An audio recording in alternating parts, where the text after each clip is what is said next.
fun? Absolutely. Huh? Absolutely, yeah. Gracious. Okay. And so we need to get the big voice on. How about that? Is that good? That helps, doesn't it? It helps, yes. Okay. So, back a couple of weeks ago, on the first Sunday in November, I told you, I shared with you, that the title or the theme of our messages this month was going to be on abundance. And of course, many of us, when we think about abundance, we think about money. But we know that abundance is not just money. Abundance is amazing.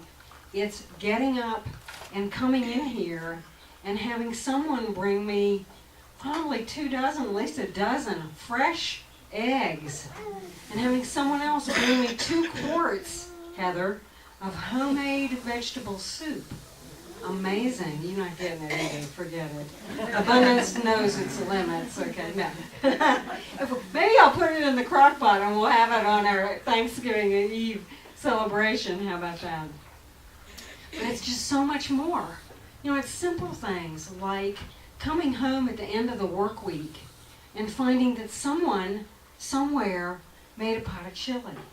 And it's just really nice. You can sit down and have supper and have cornbread and chili, and you don't have to work for it. We kind of sort of did, but still, you know, how much awesomeness is that? Abundance is getting up on Sunday or Saturday night or Saturday morning or Friday night or whenever it is your time to go and going to a community that is aligned with you and your belief systems. I really don't know how much of the total world does not have that freedom, but I can tell you how much it is without counting too much. In too many places, this freedom that we have to come together, to be a spiritual family, to grow, to watch this thing simply take off like lightning, that's not allowed. Even recently, when our community, our parent organization, was toying with different names about what to call this thing that we are a part of, now it's called Centers for Spiritual Living. They wanted to not use the word church because even as close as Mexico, that word is a governed word. The church is part of the government. Yeah, I'm glad they're not here. They're not in this church at any rate. I don't know what happens other places. But it's pretty amazing, you know. Abundance is everywhere. That's a huge luxury. Mike and I went to Durham Friday, and we left really early and we got back really late. And in between, I think we went to 2 Walmarts, a Whole Foods, and North Fair, and I don't know where else. Okay, we ate a couple of meals out. And, you know, in one store, I was just counting the numbers of kinds of lettuce that we have to choose from. You know, go to Walmart and come back and tell me how many kinds of toilet paper do they have. Many is my answer, okay? But think about that. That's a huge abundance. There's a tremendous amount of luxury. In some of his writings, Ernest says that abundance is just simply the absolute nature of the world. Think about the grains of sand on the beaches. There's no way to count that. The hairs on your head, or even the thoughts that go through your mind every day. 30,000 or something. It's a pretty scary number. Yeah. So abundance is everywhere. And, you know, we talked a couple weeks ago about defining that to make it clear that abundance isn't just about money. It really is the flow of the ever-present goodness of the universe in our lives. And if we begin to pay attention to that, what happens? It's magnified. We begin to see it more clearly. So in creating a consciousness of abundance, we realize that very often we don't have one. We've kind of become a parking lot for what might be referred to as an unsavory belief system. We might be walking around thinking, lack is huge, and I don't have this, and I can't get that, And I don't know what to do about this.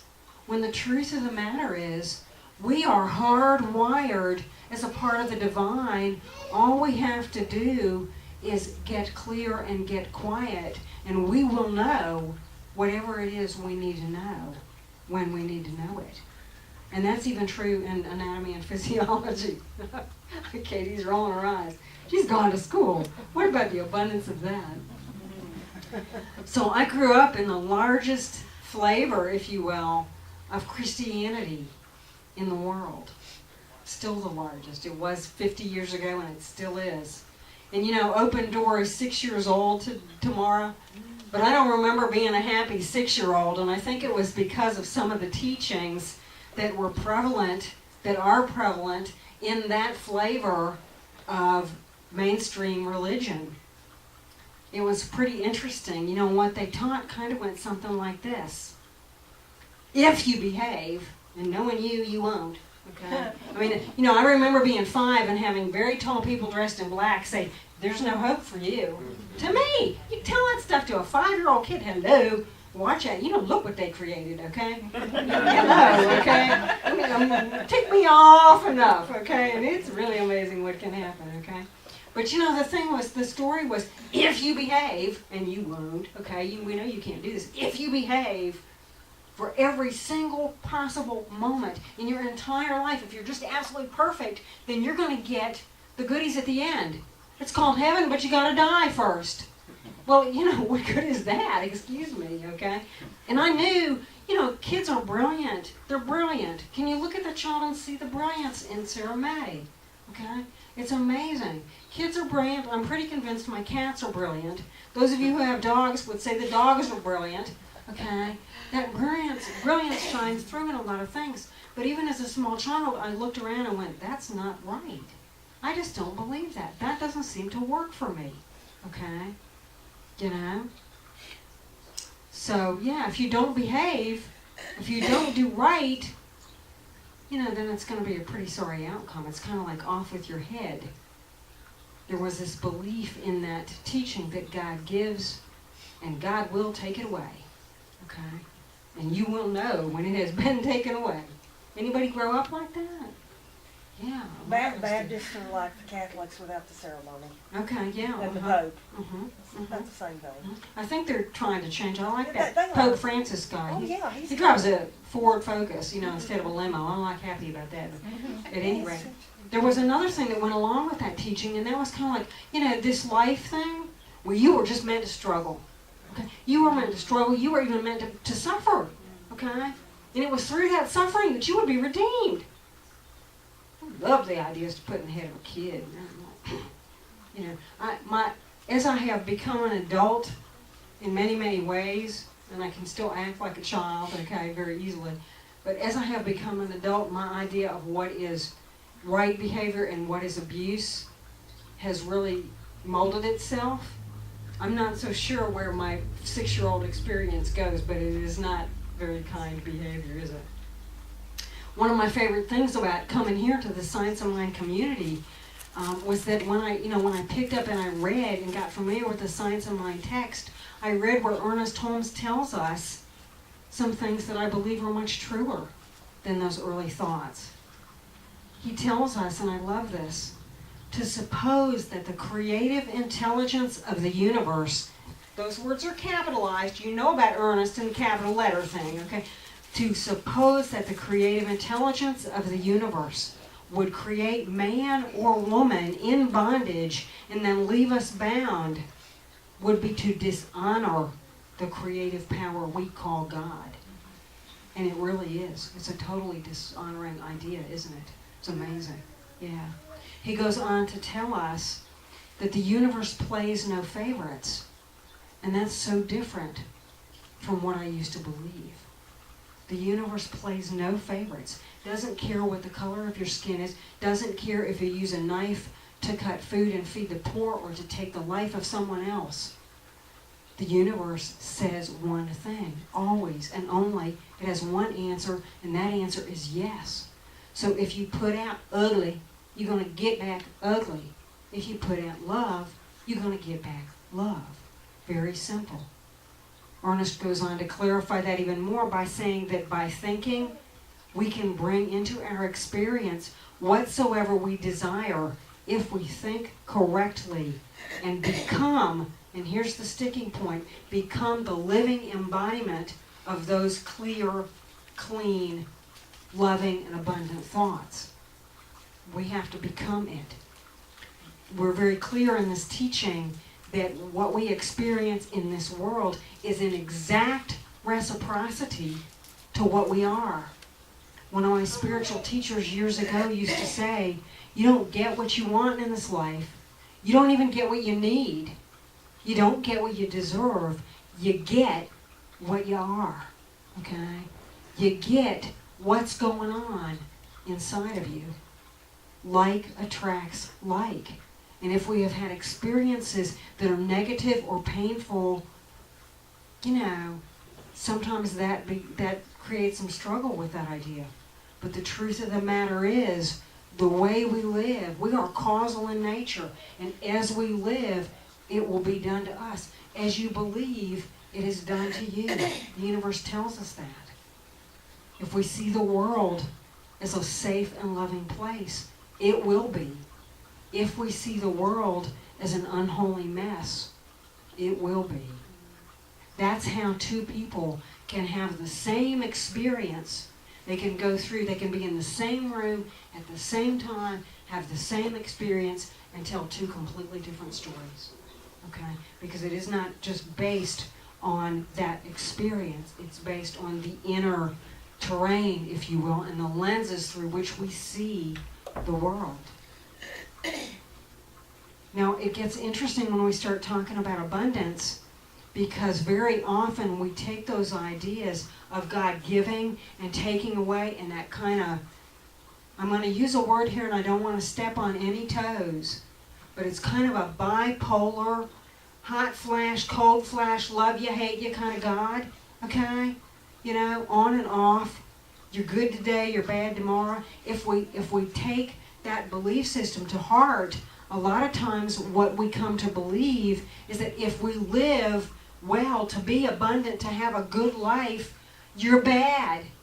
How many of you in the past week, and you don't need to put your hand in the air, okay, have had an experience where you looked at somebody who had a situation in life better than yours and thought, you dirty rat, you've done something, you behaved in a way, okay, that wasn't right in order to get what you got.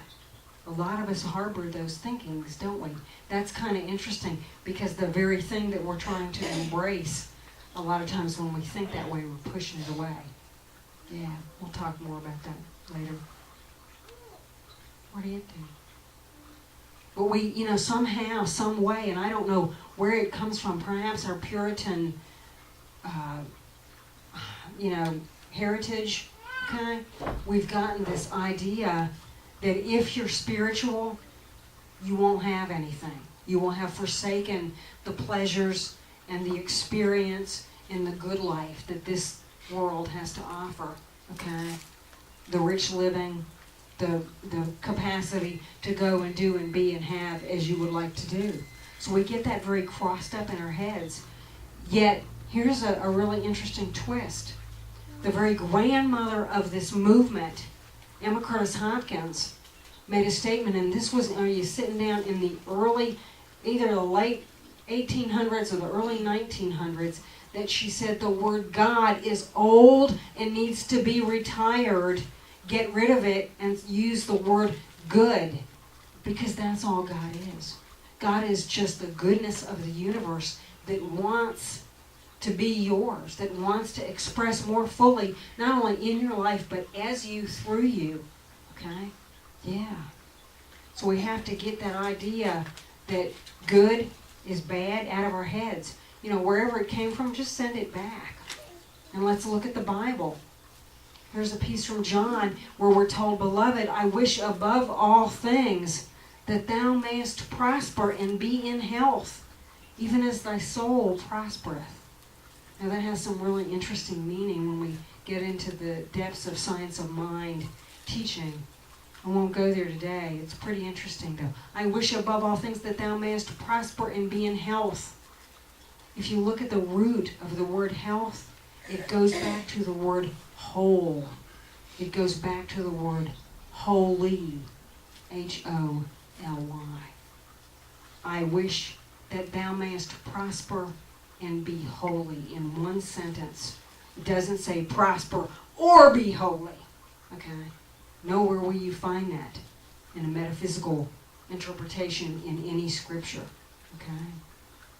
Now, several weeks ago, we met together and we talked about abundance for the first week. And you had a homework suggestion, a challenge perhaps. That was to keep an abundance journal. And that is just, let's see, I even have a definition of that. An abundance journal is a written record of the amazing things that happen in your life. They might seem like they are unbidden, but often they reveal the incredible synchronistic interplay of the universe, just working itself out, expanding more and more and more in your world. Did anybody besides me do that? Anybody keep an abundance journal? Anybody? Okay. Well, I'm going to tell you that I did, and amazing things happened. You know, I went places, and good news was given to us, okay? I went to work, and I worked with people, and they came to me and they said, thank you so much. You don't know how you've changed my understanding of this particular subject. It's amazing. And you know, to get that, I would have done it without getting paid. Okay? It was huge. Hi, welcome. Good morning. It's good to see you. Look at this. Somebody count the number of bodies in this place. I'm so excited. And we have children. Hi. We're weird here, okay? It's cool. So an abundance journal is a written record of the amazing things that happen in your life. What happens when you write them down, it's just like you went to the store and bought a magnifying glass and you trained it upon the stuff in your life that makes you feel good. That's really all an abundance journal is. What makes you feel good? I have in my little tiny kitchen window, I have 2 African violets that my wonderful practitioner in Asheville, Nina Anin, gave me years ago. When she gave them to me, I thought, oh my God, Nina, you have sentenced them to the worst possible life, okay? Because I am not, I'm just not real savvy with plants.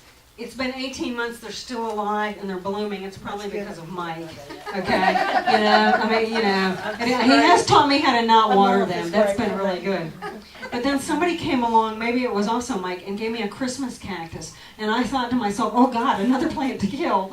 I love it, okay? It's blooming. It has these great, big, beautiful, pinkish red blossoms on it. Today when I go home, I get to water it some more. I'm always like talking to them when I'm watering them. Some of us are just like that, okay? That's an abundance. Anything you look at that makes you feel good, that makes you feel joy, that makes you feel happy, that makes you want to go yes, that makes you want to get out of bed in the morning, or get in bed, who knows, whatever, okay? Whatever your, cup of tea there is, whatever it is that fills you up, that is your abundance. And the more that you focus on that, the greater that stuff is. The more that you attend to it, the more it will show up. You have only to notice the little things, and the big things will show up on top of them. I shared a couple of weeks ago that I did this a couple of years ago for the first time when I was in a situation where I really needed a lot of money. I was in school, and I knew I had to travel, and I knew I had to do like a lot of airline stuff that year. And I was like, okay, universe, how are we going to do this? And this idea came to me to sit down and just look at the good in my life and recognize it. It isn't a gratitude list. It's totally different. The gratitude comes when we recognize the abundance. You see, it is essentially responsive in nature in that situation. So I began to write down the really cool things that were going on in my life. Just little phrases. It doesn't take long. And the phone rang, and it was someone who said, hey, we know you got to go out to this particular state. We'll pay your airfare and your registration for the conference, and you can stay in a hotel room with us.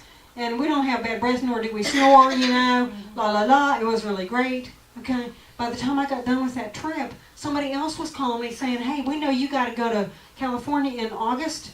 Well, we have a credit card. We're going to put your flight on a card. We want you to room with us. We'll even pay your registration. And we just need the room money by the time we get to California in August. This was in February, okay? I mean, like I came up with the money, you know. It was really an amazing thing. And here I was sitting here thinking, I can't create anything. I don't manifest things well. I definitely can't manifest money, okay? Money doesn't grow on trees. It's freaking paper. It does too. It's the easiest thing in the world to get it to show up. It's phenomenally easy. But you just have to know that it will, okay? And you have to find a penny on the sidewalk. Oh, come on, get down there and pick it up. I know the bones are getting creaky, but you can do it, okay? If you decide to, you know, you can do it, okay? So, it's an amazing thing. When we look at abundance, more abundance manifests. I have no idea where I'm going with this. So last week, Heidi Peck was here. I almost couldn't remember her last name. And I don't remember if it was in a part of her talk or if it was in her workshop. Y'all can tell me that she told folks to take out the largest denomination bill that they had on them. And there were some of us in the room that didn't have any. We had to borrow, okay? I think I had the checkbook in my hand. I was like, it's this account, okay? But, you know, really, okay? What we're going to do this week is practice some more consciousness raising, changing, shifting stuff, okay? And so this is what you're going to do.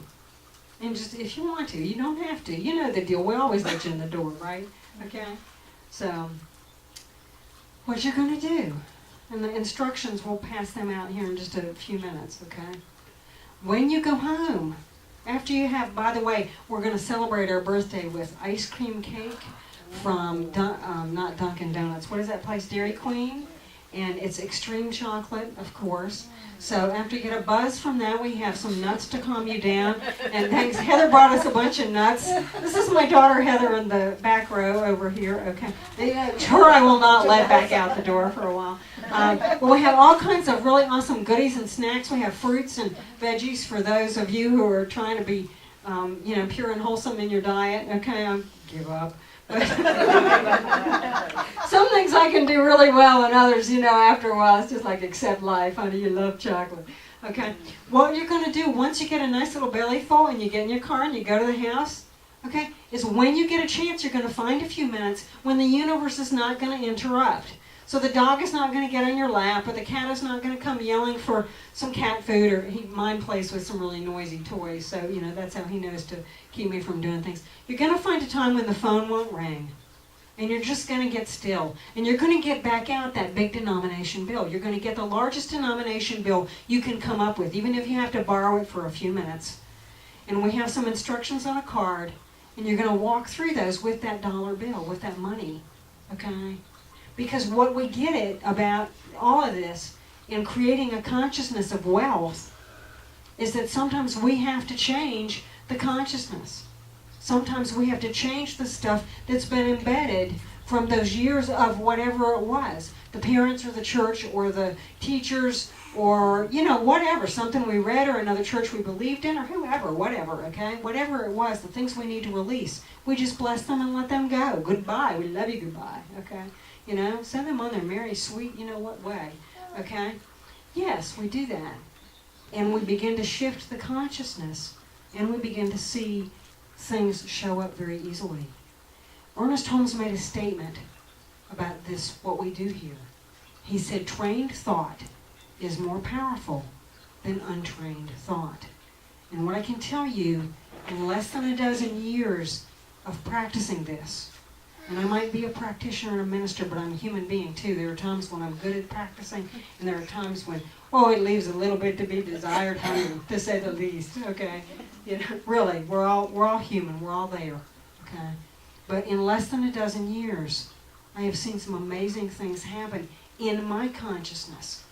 I have seen some amazing capacities to remind myself that God is everywhere, that there is no space as God, where God is not.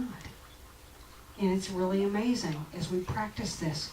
It's like grooves on a record. Remember the old 45s and 33s? And as you played those favorite records over and over and over again, a little needle made that happen. And the grooves got driven deeper and deeper and deeper. But when you practice clear thinking more and more and more, okay, stuff happens, and it happens a whole lot faster. So don't be thinking about no elephant poo in a living room. Now, I just want to be very clear with all of you. If you are sitting there thinking, and I can't imagine this, but if you are sitting there thinking, I've been here, that I can't change anything, I don't know how.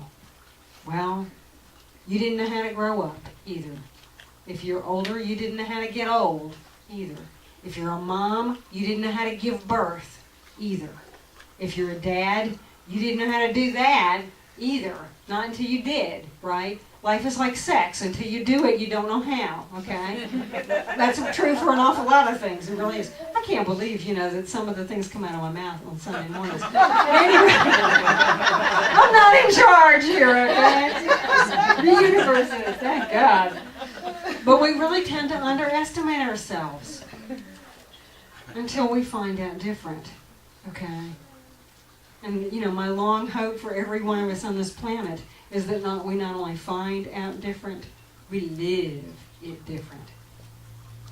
This week on the news, there was the story of Bat Kid. Can we have the next slide, Kathy? I was just trashed by the story of this kid. So the deal with Bat Kid, his name is Miles, by the way. Miles is 5 years old, and he has leukemia. But nobody told Miles in his short life that he couldn't change an entire world. Nobody said to him, you don't have the power to make a city the size of San Francisco stand up and do your bidding, okay? And you know who the Make-A-Wish Foundation people are, right? They're always collecting $1 here and $1 there. Well, what they do with that money is they take it and they make the wishes of children with serious illnesses come true. And Miles' wish was to be Batman for a day. I know, right? Where's my Batgirl costume? Okay, I want a petty cash fund for clothing. Okay, the whole city of San Francisco stood up and supported this kid. I'm not kidding you. Let's go to the next slide. Now, you all know that Bat Kid has to have Batman. He's not quite old enough or experienced enough to do this by himself. So you can see from this picture, not only did he meet Batman and work with him, okay, but the citizens of San Francisco, the police held the traffic so there could be a parade. And Batman himself came to be with this 5-year-old child and give him the mentoring that any Bat child would want, right? Well, now think about what Batman does. Batman goes around putting out fires, doesn't he? He goes around putting out crises. You've read about Batman. You've seen the Batman movies, haven't you? They're cool, aren't they? Okay, I love Batman. I always wanted to be Catwoman, okay? You know why. That's the other costume I want. At any rate, Batman goes around putting out crises, so what good is it to be Bat Kid if you don't get to put out some fires? Let's see the next slide, okay? Now the picture up here at the top is a little difficult to see, but think about it. There's a theme with Batman. He goes around and very often he rescues a damsel in distress. Well, what we have in the top picture is a damsel tied to the trolley track, okay? And of course that's a bomb, not a real one, but that's she's about to get run over by the trolleys if she doesn't get blown up first, okay? So Bat Kid rescues the damsel, and you can see in the second picture, she gives him a big hug, okay? How amazing is that? This kid changed the consciousness of every single person who showed up at that parade. He changed the consciousness of the world. This thing went viral. Some of you, when I said Bat Kid, went, oh yeah, you've been online way too much like me, haven't you? Okay. 11,000 people, Brenda says, showed up in San Francisco. I know Tony and Sheila are from San Francisco. It makes you shake your head, doesn't it? It was more like 60. They 60. said 60 final count. They did some of this 60,000? stuff just around the block and stuff. Yeah, Wow. that's just unreal. Imagine that. If a little boy put on a Batman costume, Bat-Kid, excuse me, changed the consciousness of the universe, you can change your mind about a few things that will take you to a place you haven't been yet. So yes, Katie. Another note, nobody told this young man that he had to live with cancer, and he is in remission. And he's in It's remission. gone. It is gone. Yeah. Yeah, change your thinking, change your life. Okay? Change what's going on inside, and the universe must measure up exactly the way the innards look is how the outards will look. Outards? Yeah, whatever. So, we can go to the next slide. And that's what I want you to do. We're going to pass around these wonderful instructions. Okay? You even have space to take that half. I'm going to put the other half over here. You even have space to write your answers. Take out the highest denomination bill you've got, okay, and go through this little exercise. It ain't going to take you 15 minutes. Here's the really cool thing. Next week, where's Al? Where are you, Al? Thank you. Okay, I knew you were there. Next week, Al is going to do the reflection. And you might remember that 2 weeks ago, I did the reflection, and I read a treatment, a meditation from the Science of Mind text that is entitled Supply. Well, Al liked it so much, we had copies for everybody that day. We still have a few if you want one. Al liked it so much that he emailed me and said, you know, I am reading this aloud to myself every day, and it is changing. It's just so on the mark. It's so on the money. I can feel it shifting my consciousness. If you do this little exercise on the card and then date it and keep it and read that treatment aloud once a day for 21 days and go back and see what happens with the answers on the card, they will change, okay? Those answers will change. You will change the way you are thinking. And you know what we say when we say, change your thinking, your life will change. So you got homework again, like I'm all over the homework here lately, okay? You have a challenge. Come back next week. Go home, do your little exercise. Come back next week. Let's hear how it goes. I love you. Thank you.